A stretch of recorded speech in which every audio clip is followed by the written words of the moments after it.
Hello, everybody. Welcome to the Sci-Fi Sistas podcast, where we give you our point of view. As proud members of the Trek Geeks Podcast Network, we're so excited to bring this show to you today. I'm Tamia Harper on hosting duty, and I'm joined by my sisters, Fran T. Hi, folks. Sabrina Wood. Hey, hey. Yvette Blackman-Tom. So welcome. Before we get into our discussion today, I want to take a moment to shout out the official sponsor of the Sci-Fi Sistas podcast, the Science Division, makers of the world's first and only app-enabled Tribble. Who else has adopted a Tribble from Science Division? I know I have. Me. I have. I know, they're super cool, right? I know, I love the little fuzzy things. I just named mine. Sabrina, you got a name for yours? Mine is called The Tribble. The one and only Tribble. The Tribble. The Tribble. The Tribble. That's fascinating. But these Tribbles are so much fun. They have actually 3 modes. They can go at ease, where it trills and vibrates, just expressing its happiness at having found a forever home with you. Or it can be on duty, when it actively is seeking Klingon infiltrators. It trills softly for friends and squeaks loudly when it senses a Klingon nearby. Then you can put it on Watchdog. It guards your precious possessions like batleth and phasers and even those pesky comm badges, because they're so hard to keep up with. So adopt your Tribble today at Science Division. That's sciencediv.com. Science Division. By fans, for fans. Trouble's never been this fun. You want to know what the name of my Tribble is now? Oh, yeah. Sure. Please. Because I've been dying to tell you. I've been waiting so long to tell you guys. Tell us. It's really not that original. It's Peanut Hamper. Oh. Didn't see that coming. My Tribble just went. Right? And the noise just went on. Watch. What? Don't you name me something crazy like that, Mom. My Tribble was just like, whatever. Can go float out in space now. So today we're here to talk about our gal, Captain Michael Burnham. We have a lot to address with this woman. We love her, first of all, but and we defend her. We defend her all the time from people who have so many things to say about her. And usually they're criticizing her for doing things that are kind of exactly like the same types of things that their favorite captain, Captain Kirk, would have done. So we decided to put this into a show and say, what is it with that? Michael Burnham is Kirking it up, because you actually do have a lot of similarities between the two between the two captains and their styles and engagement and everything. So what are we going to do, Sabrina?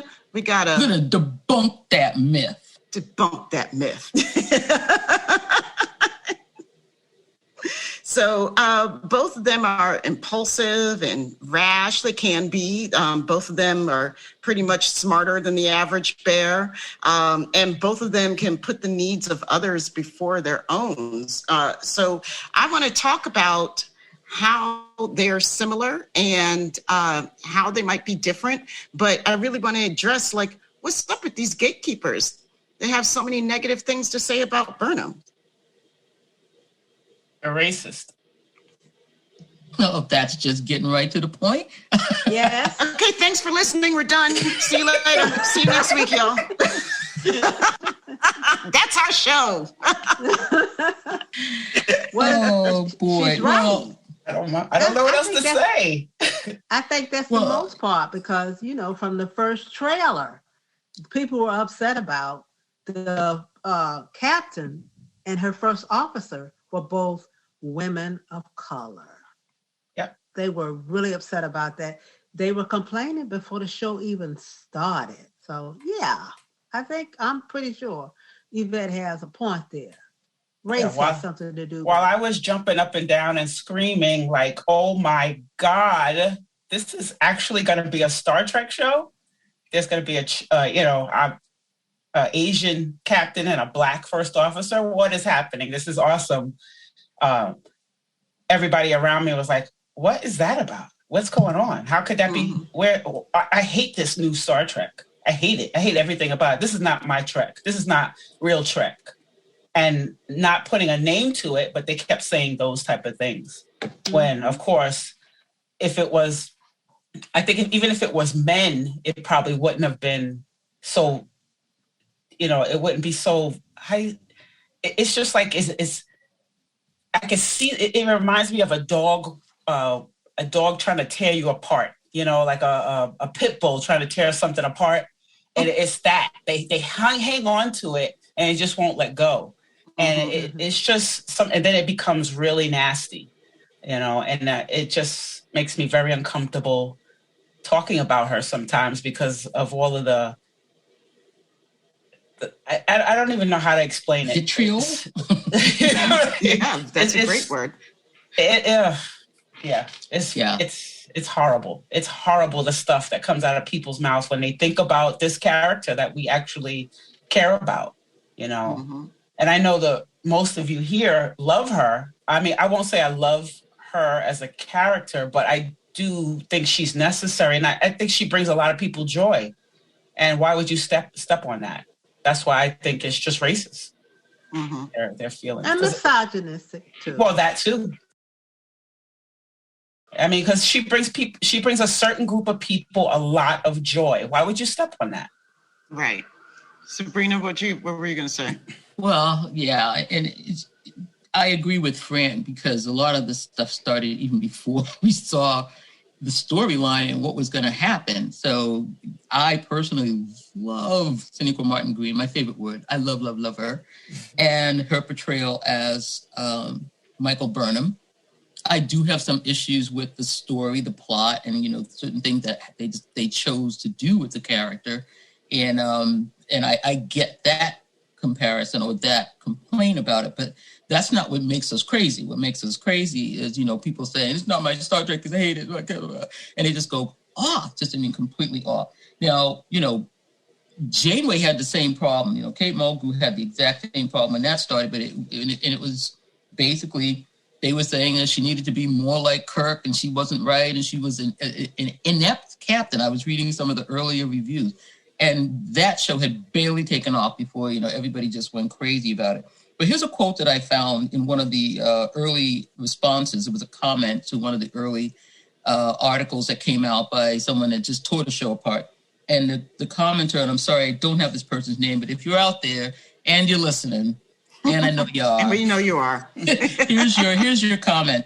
He said, if Gene were alive today, he would be smacking down the bigots and misogynists who complain that Discovery is too progressive.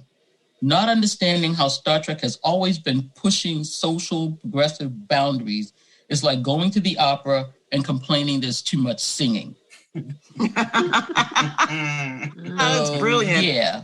Great analogy. Yeah. That fan has got it. It's like Star Trek has always pushed the boundaries of progressive tales and stories and, so if you want to go back to a, white male captain and you want to go back to the ship looking like the old TOS Star Trek and you want to go back to episodic and, you think that you're okay and you're not racist because you want to talk about somebody that's black on one side and white on the other, you got a show coming out for you. You sure You do. can watch it.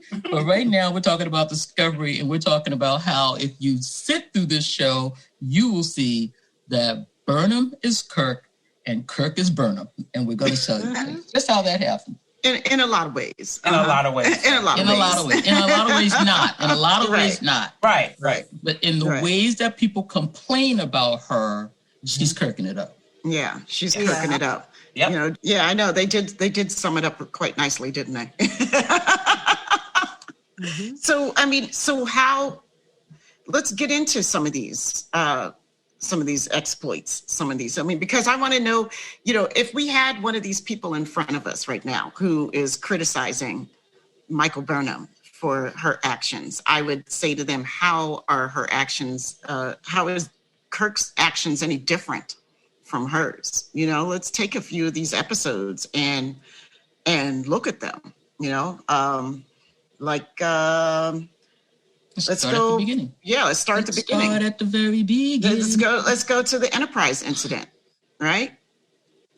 And go ahead. I was going to go with the Vulcan hello. Let's start right with the show that made it. Oh, you started. Okay. All right. Let's go to the Vulcan made him crazy. Hello. How is she doing? How can she do this? Oh my God. What's she going to do? How you going to do some stuff like that? But, Kirk actually did also attempt. He did it. He was going to do a first strike on some people who were trying to have a computerized war. And he decided, no, I'm going to launch the stuff off and really cause some damage just so you know what this is about. I'm going to show you. And it was just like, okay, you're going to run into this country, you run into this planet, you're going to do whatever you decide you want to do. You're talking about A Taste of Armageddon? Talking about A Taste of Armageddon. And and it was just like, oh my God, how could he's lucky he got away with it because it worked. But Burnham didn't have a chance to do what she wanted to do. And then she got court-martialed. Yeah. The court-martialing, I mean, I know she was trying to incite mutiny. I'm just saying, like, there were so many. Kirk broke the Enterprise, like, how many times? And they gave him a new ship. It was like, oh, no slap on the wrist. It was like, oh, by the way, we got a new ship for you. Okay. I mean, I know that's good writing. I know, right? I know it can be debated because it was a court-martial offense. Yeah. It's just the parody of is not it's not there, right? It's non-existent. That that she's getting punished for a lot of things where certain other people like Kirk got away with this scot-free. If you destroy someone's computer program so that now they are subjected to a nuclear blast, right. I kind of think, that's kind of maybe a little cowboy diplomacy gone a little haywire there. But he was lucky it worked, because what if it had not worked and there was a nuclear blast on that planet? He'd be sitting in the prison with Michael. Yeah. Do you think so, really? I hope so. Probably not. I was like, no. I would hope if you started a nuclear war on another planet, that you would get put in the brig at least for a couple of minutes. Have a timeout, Mr. Kirk, because you're not. Yeah, that's probably what he would have gotten a timeout. Well, that's the one that gets me, because I just think that that situation was the same kind of thing that Michael was attempting to do. I agree. A first strike. And, she was hemmed up. I mean, mostly because she was not the captain when she did it, which I guess is why everybody gets upset, because she had a mutiny to make somebody listen to her. But, in Walker said she was right. I mean, would that have stopped the Klingon War? I don't know. Would a bloody nose have stopped it? Maybe. According to the writers, it would have. I'm not even going to debate that. Right. And how much of this do you think is just a difference in the storytelling styles how do we, because we're looking at two shows that were recorded in such different times, right? Yes. The way we viewed stories, the way we told stories was so different. Is it really fair to make the comparisons that we're making? And I mean, personally, I say yes. I think they tried their best with TOS. I just think it is absolutely fair to make these comparisons. I think it's the people expecting something different. I want to know what these people were expecting altogether anyway. Like if Burnham's going around kirking it up and it's fine when Kirk does it, what do they expect from her? What do they want from her outside what she's doing? Well, they don't see her as an equal to Kirk, first of all. No. He's, they're instead of putting a Star Trek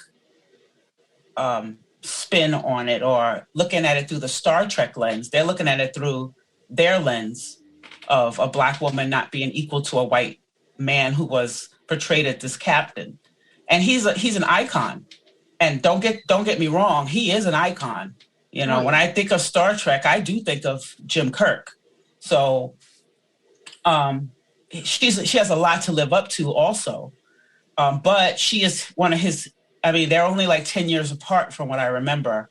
So she's one of his contemporaries.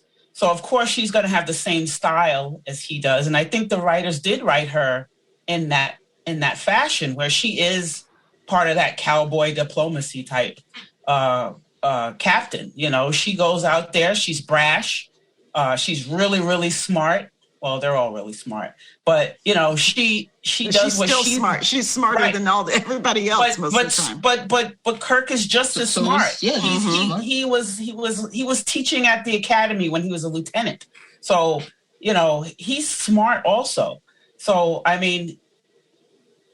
he just when they become captains, only certain people can become a captain, and that's even in our world. So they do things for the good of their people, their ship, the Federation. They're just different types, and she is one of his contemporaries. So they all, they're not Jean-Luc Picard. Nobody's trying to talk their way out of anything. They're gonna go out in a blaze of glory. That they both. Both are going to go out, shooting. They're going to go and do things, at the top. Everything's overblown, over dramatic, and both of them. So, Fran, you were going to say something on that point about they're going to go out shooting. Were you going to say something? No. I agree with what she's saying. I think they're both over the top, pretty much over the top. Yeah. I think that. The different ways that they came into Starfleet had something to do with it because Michael made Starfleet. Starfleet was basically her surrogate family, because she was orphaned and, when the Vulcans kind of rejected her and then, he says, well, I can find a place for you, the famous Sarek, the dad of the year. I can find a place for you in Star Trek. And then she got into Star Trek and she just performed admirably because also in that first episode, Captain Giorgio told her right there, it's time for you to get your own command. You're ready. It's time for you to have your own command, And so, she took a big detour, but, she was up there with him. And they can't see, the people who do this because I must admit, for the most part, people are welcoming of Michael and who she is, but there's a strong majority, not strong, a loud minority who keeps doing this. Oh, well, she cries and she's not this and she's not that. She's not supposed to be. She's the captain. She was captain material from the beginning. So, and she's done captain stuff. She did it her way. Just like Admiral Fair said, you didn't do it, what we thought what was the right way. You did it your way. And it turned out right. Who cannot say that about Kirk? Right. He may didn't do it the right way, but he did it. And I think one time, and it was in a movie where they destroyed the ship and he got demoted from admiral to captain. Mm-hmm. He didn't go to the brig or anything. He just got demoted from admiral to captain. And he was grateful for that, I'm sure. He never saw. Definitely was.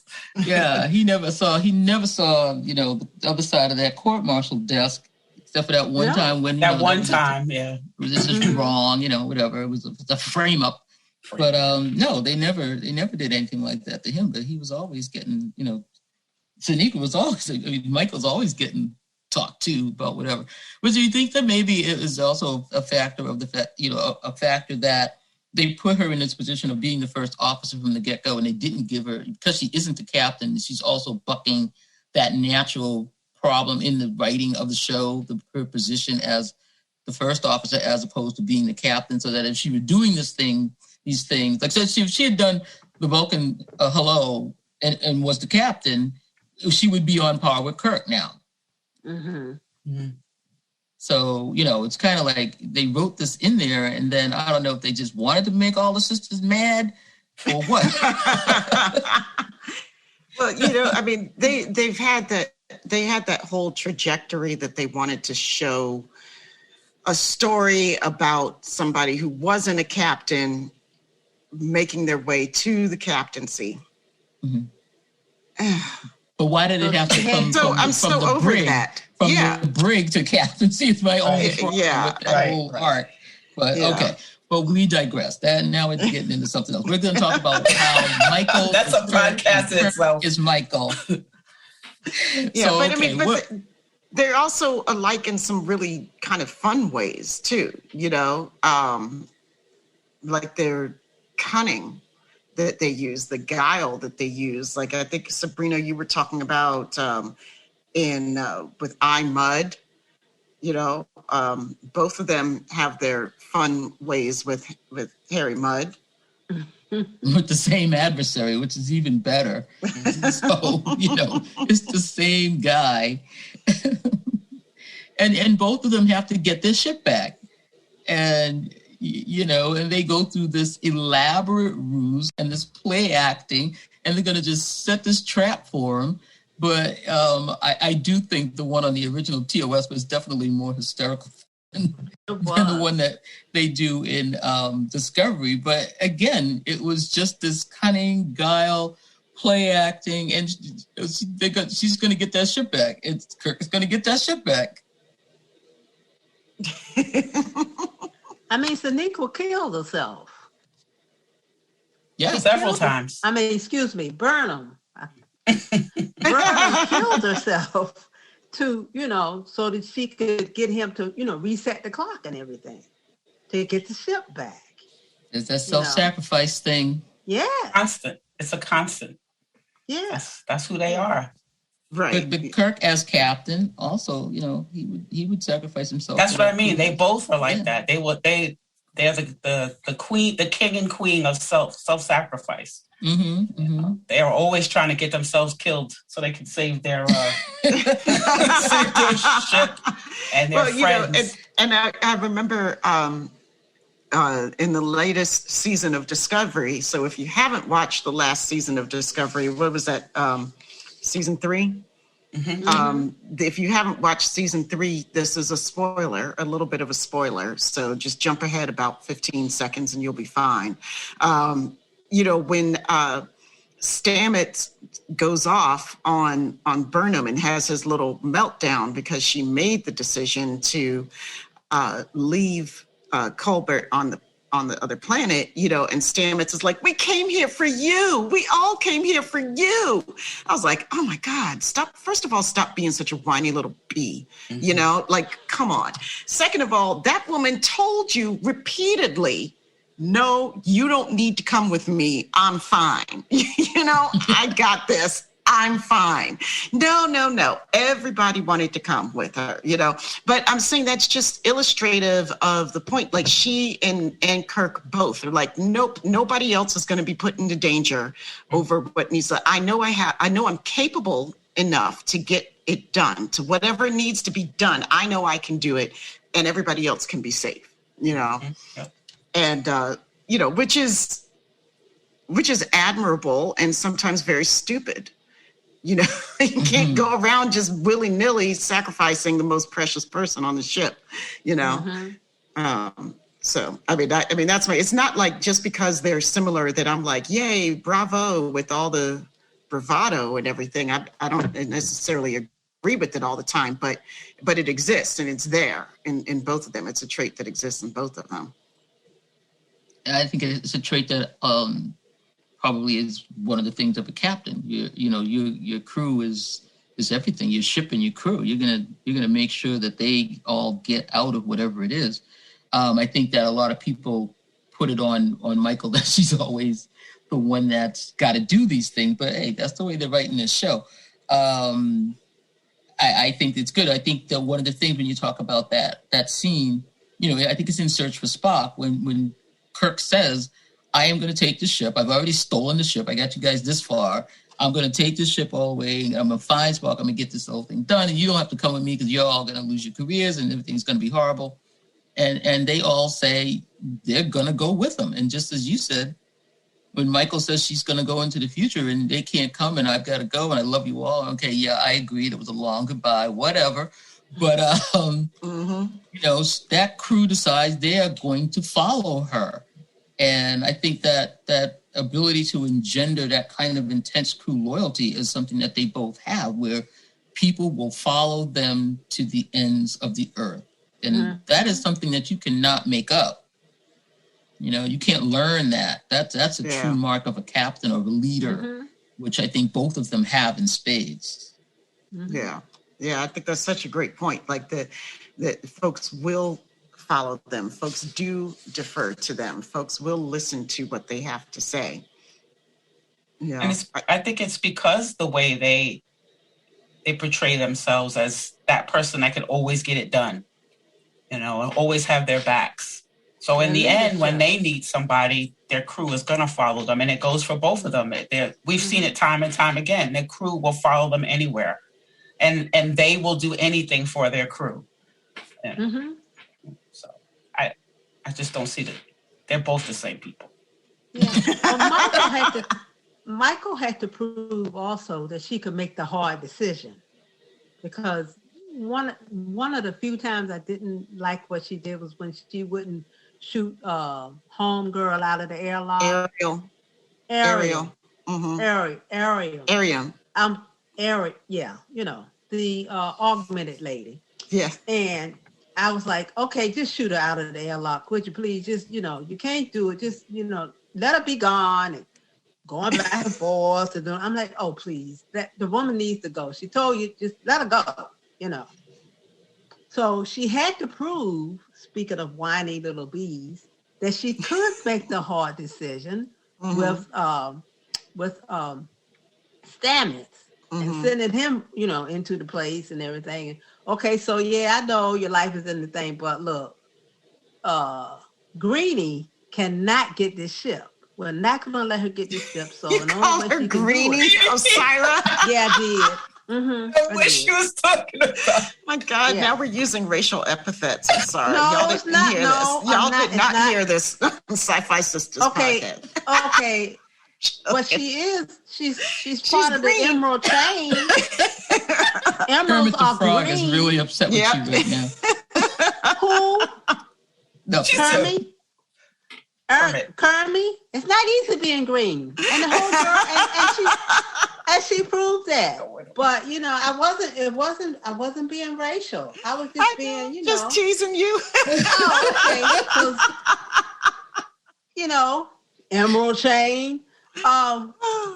She couldn't get the ship, so she didn't want her to get. She didn't want it. So she had to shoot him over to to the headquarters and everything. Right. And she made the hard decision. Right. She didn't know that they would get back or whatever, but she had to get him off that ship. And the admiral told him she made the right decision. It was a hard one.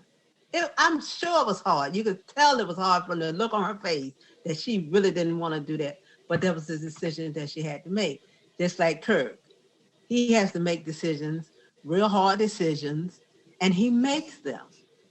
And, and his people follow him. They follow him. Because he's a leader. And you know what else they have in common? Leader. They both speechify. Yes. Oh my God. Oh gosh. Risk is our business. That's why we're aboard her.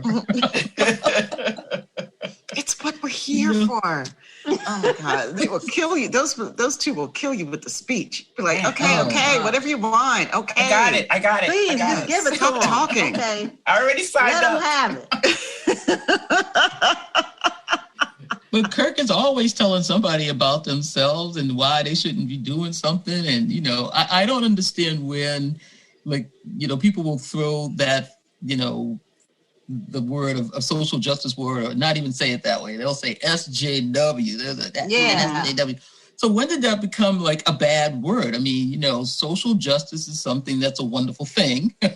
Right. And now you're going to turn it into something else and a throw pejorative. It as a pejorative on her. When Kirk is like the biggest social justice warrior walking around, he's always trying to tell everybody, you need to have it this way. All the men need to come down and live on the planet down here with the women because that's the way things are supposed to be. Right.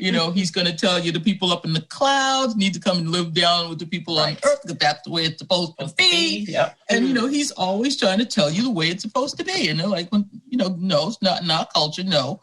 But nobody calls him a social justice warrior when he is one of the biggest ones. Right.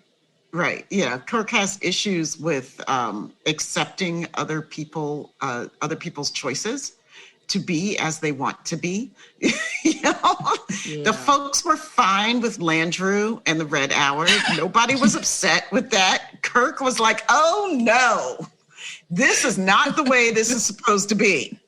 I'm going to tell you how we live.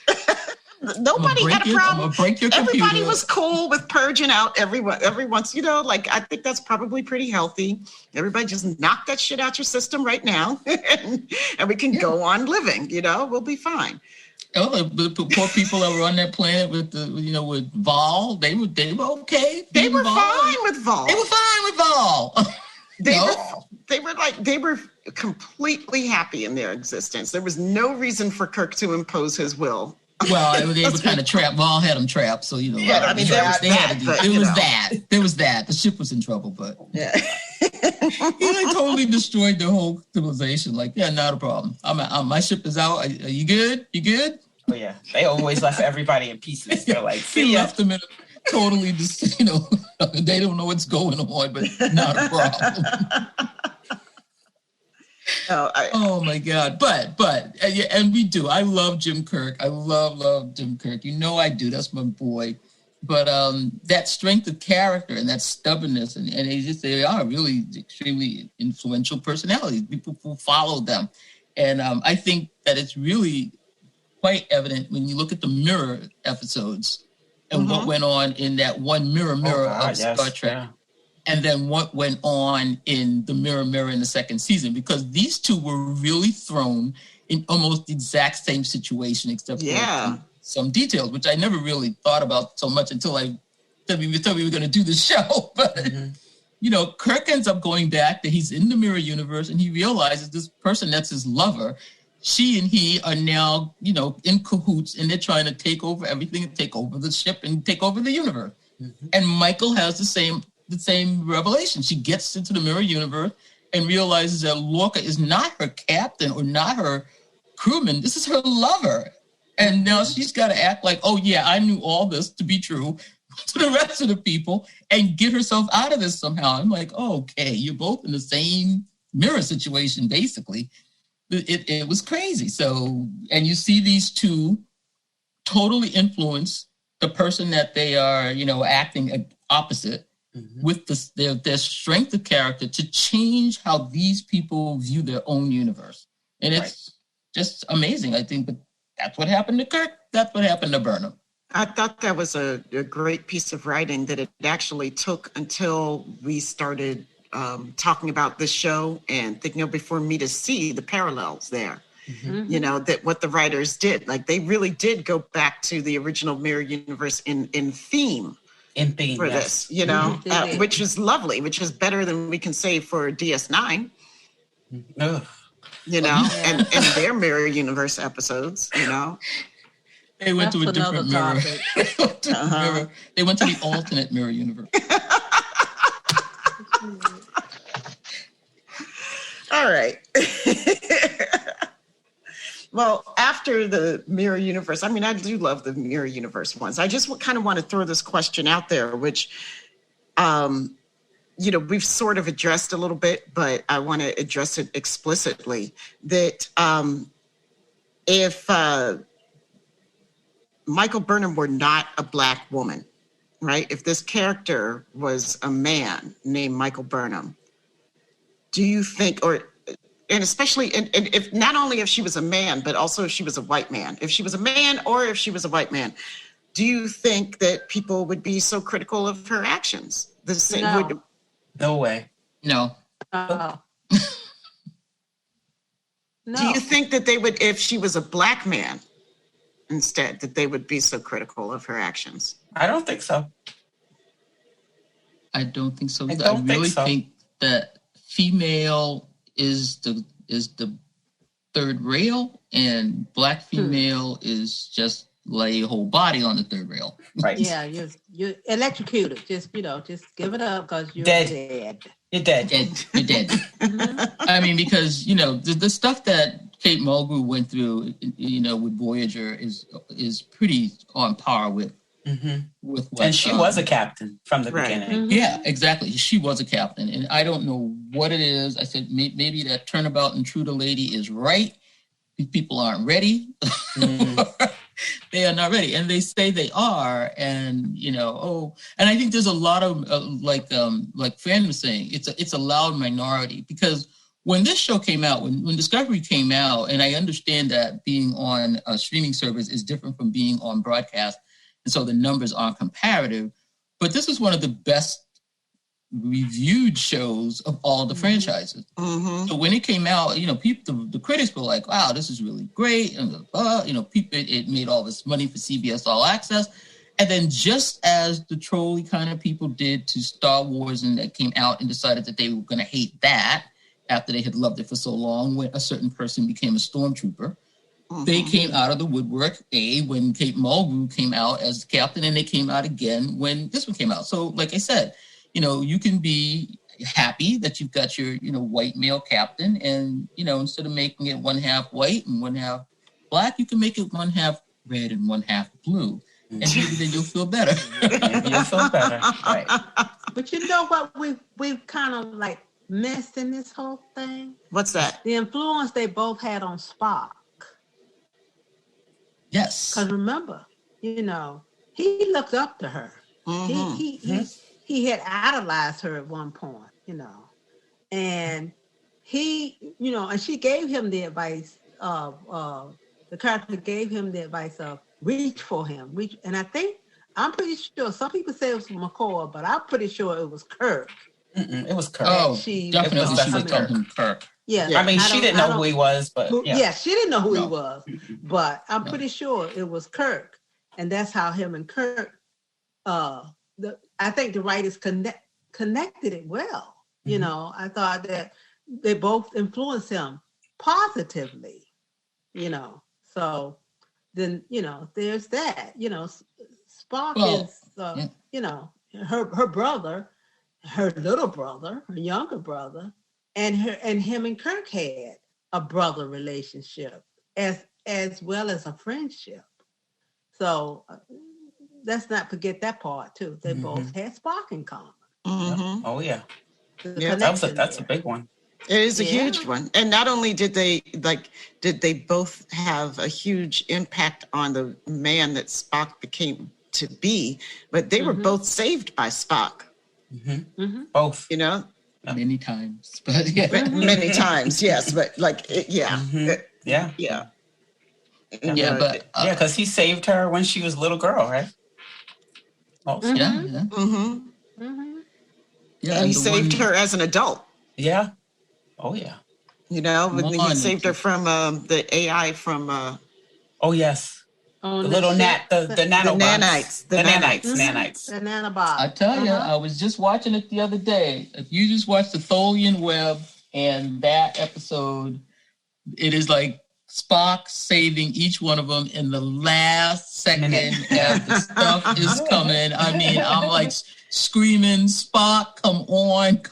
And I think Tholian Webb is one of my all-time favorites because, and that one too, there's really funny because there's a scene in that Tholian Webb where they have to go and they believe Kirk is dead and they have to listen to the last orders. Yes. Mm-hmm. And before they listen to the orders, McCoy is yelling at Spock like he is saying, Jim wouldn't have done this. Jim wouldn't have done this. You're not Jim. And I said to myself, McCoy at this moment is every one of that vocal minority screaming that you are not Jim Kirk. Michael Burnham. Right. So. Yes. Oh my God. He was on a rant. I mean, he just would not stop. No. He just wasn't having it. Well, I think, they both also got to meet the Guardian of Forever. True. Which is really cool. They have a lot of, there's a ton of fun things that they both did. Because they're both considered temporal menaces. That's why. Back and forth into time. Yeah. Yeah. What did the Admiral say to Michael when they got into the 32nd century? That's a crime. That's a crime. Yeah. And on the Trouble with Tribbles, and he brought up Kirk's name, and they're like, oh, gosh. Remember that guy. The temporal police officers? Like, oh, not him. Not him. They hadn't met Janeway yet either. That's right. By that time. She was doing everything. She was doing everything, She was not trying to go back. And time kept coming to her. Yeah. These two were going around the sun and trying to make it happen and going in the suits. Come back around the sun. Yeah. How can I make this? I'm going to go find a time crystal. Okay. So, but one of my favorite ones, though, and this is one of the last ones that I have, where I just think that it was really kind of funny that they both did the same thing. But on the Enterprise incident where we were going at the beginning of the show, and Kirk is trying to get off of the Romulan ship, and he fakes his death, and they the Romulan death the grip. ship. I mean, I said, the Vulcan death pinch. That's right. In another set of play acting by our favorite Love crew. that episode. And then again in The Wolf Inside, and Michael, spaces Ash faking his death to get the information off the ship. Yeah. I just said, now there's some quick thinking people there. Right. Oh yeah.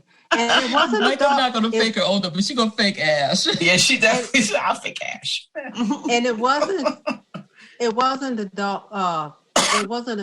death pinch, it was a death grip, because remember he grabbed him by his face. He didn't do the neck thing. His shoulder thing. He grabbed him by his face and said it was a Vulcan death grip. I thought that was just one of the funniest things. Oh. Yes, it was a Vulcan death grip. It was. So why did the Romulans not know that was fake? But okay, I'm gonna let you go. Okay, let me ask you this question. Do you think did Kirk ever beat Spock in 3D chess? And do you think Michael could? Oh, Michael could beat. Michael could beat him, don't you think? Yeah, I don't think Jim could. She beat her. I think she beat her Spock. I do. I think she did. Mm-hmm. I think they both. I think Jim always came close. I think he always came close to being. Yeah, because he had to deal with the mature Spock by that point. Yes, he did. Yeah. He had to deal with a very mature Spock. Yeah. Mm-hmm. Yeah. But Kirk had that kind of brain that he could sit there and hang with Spock at a 3D chessboard. I could see them coming at an impasse more than once, where no one, I would, because Kirk is very intelligent. He thinks out of the box all the time. So, he cheats. He does cheat, but sometimes he does. Okay, I'm gonna leave that, Bo. He cheats.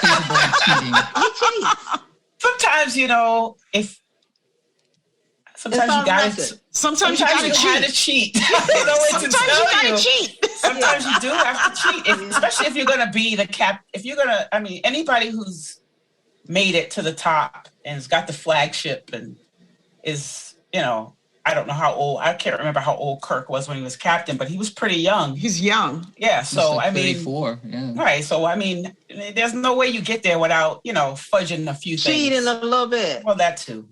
Kirking it up. My boy's kirking it up. Hey, we love Captain Kirk. I do. I enjoy Captain Kirk a lot. I did not. I just fell in love with him this summer. Was it this summer or this winter? This summer. We don't know. We don't know. I know. It's like it's still pandemic time. Like I don't know. Right, yeah, we don't know what season it is. I don't know the season. It's supposed to be spring. I got a blanket on. Spring. Isn't it spring now? Something I don't know. It's snowing. It's snowing like an hour away from me. I don't know. Oh. Well, just so you know, like I think all Star Trek series probably go through this with the fans. I don't know. We have some of the most heartless fans ever, because I'm going to read you a quick quote on another show, and I just want you to guess which show they're talking about in this quote. Longtime fans hated the show by saying it's a soulless grab and it isn't really Star Trek.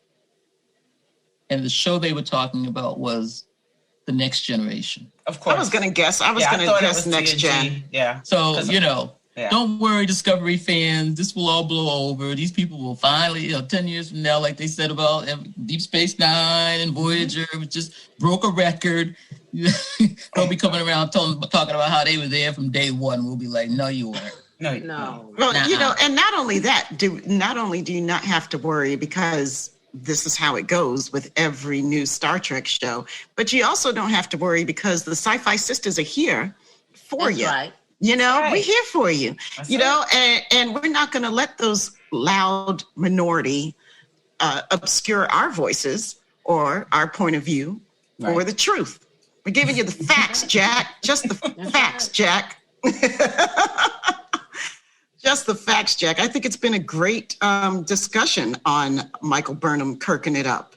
And if people want to get into this discussion and have any points they want to raise with us, how can they reach us, Yvette? Well, you can reach us by, you can find us on sci-fisistas.com. That's SYFYSISTAS.com. Or you can join us on the mothership. And that's MUTHASHIP and the Sci-Fi Sisters Book Club, both on Facebook. And you can find us on Instagram, sci-fi.sisters, and also on Twitter at Sci-Fi Sisters. All right. And we want to give a big, huge shout out and thank you to the most phenomenal engineer in the world. That's Dose the Anonymous. Dose the Anonymous. Who is he? He's Dose, baby. Dose the Anonymous. Dose. He's responsible for all the music you hear on our show, as well as he's the most phenomenal engineer, and he can be reached at dosetheanonymous@gmail.com, DOSTHEANONYMOUS@gmail.com. So thank you, sisters. I think it's been a fun discussion. Yep. Yeah. I always want to talk about Michael. And connect the dots. That's right. We connected the dots. And then give a little shout out to the writers because of Discovery. Because brilliant. Yeah, got a little bit more respect for them coming down the way. So thanks, everybody. It's been great. We'll see you in a couple of weeks. See you on the next show.